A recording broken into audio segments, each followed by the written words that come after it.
am I doing here, Catherine?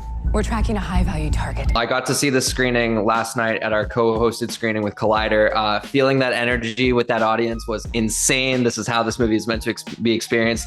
You mentioned in the Q&A that you love exposition, and your character, Catherine, obviously has a lot of exposition to give in this movie. Does that love of exposition, does that come from wanting to be the one trusted with delivering it? Or as a fan, do you just love getting those lore dumps all at once? I think it's my competitive nature, to be honest. And basically, you know, getting my stripes in science fiction, where exposition is king.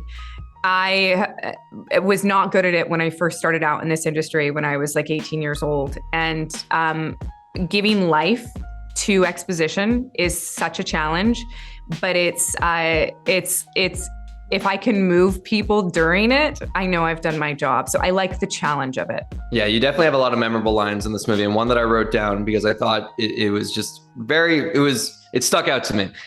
You said very early on to Hunter, the person in your job doesn't get to make excuses. And I thought that really set the tone for this whole movie because, again, based on everything that happens and the different powers at play, we kind of understand what a line like that means. I want to flip it to you, though, as an actor. You know, you've had so many huge roles in your career where you have a lot of trust and a lot of responsibility and a lot of fans that you're trying to do right by. Have you ever had that moment where you felt like this role is one that I cannot make excuses for? Yeah. You know, I being a fan of science fiction and action, I grew up wanting to be Bruce Willis. I feel like every job I take at this point, I have a responsibility to not let people down because science fiction fans are so loyal. They will watch everything you do, for better or worse. And so I think it's every single job I take that responsibility into, and I just don't want to let people down. Yeah, I mean, I feel like with Bokeutan especially, like that is a character that you brought from animation to live action. That's a huge amount of responsibility, and there's no excuses to be made, and you do a phenomenal job with it. You had mentioned earlier this year that you've not worn the armor in 2025. I did notice that The Mandalorian and Grogu wrapped production in December of 2024. Did they? Sure did. Wow. That's all we're gonna get on that front. Can I ask at this present moment, do you know when we will see Bokeutan again? Are you privy to the direction of that character? You don't have to tell me where. I'm just curious. You will see her again in some form. Okay, that's all we need to hear.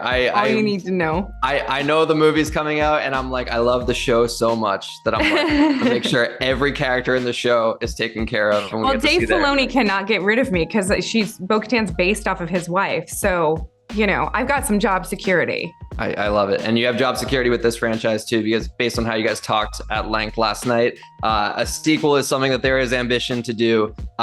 If a sequel does come to fruition for Fight or Flight, what mode of transportation do you want to take to next? So I'm manifesting it because I have not heard anything about a sequel other than out of my mouth. So I'm making it happen. I don't know. You know, we've seen a lot of transportation options. A boat could be cool.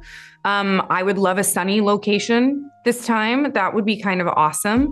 I would love to have sunscreen applied instead of heat warmers this next time. When we were filming in Budapest, I had heat warmers on my ears, the ones that stick on the bottom of your feet. I just stuck them to my ears because it was so cold and we were shooting outside, night shoots and into the morning.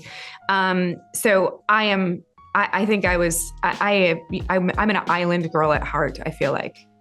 Yeah, they're saying sink or swim for the sequel. That's what James said. He said there you go. See, so, maybe I'm not the only one manifesting it. We did rhyming for the first one. Now we'll do alliteration for the second one. I think the Fight or Flight is also alliteration. Either way, a lot of different literary techniques we can play with. Katee, in all seriousness, though, this movie is awesome. It was really cool to, like I said, experience it in a theater with all that energy. I love how the action is cut to the beat of the score. Yeah. Like James did a phenomenal job, and really you did as well. So thank you so much for your time. Absolutely. It's my pleasure. I'm glad you enjoyed it. Are you telling me that plane is full of killers? Rough night?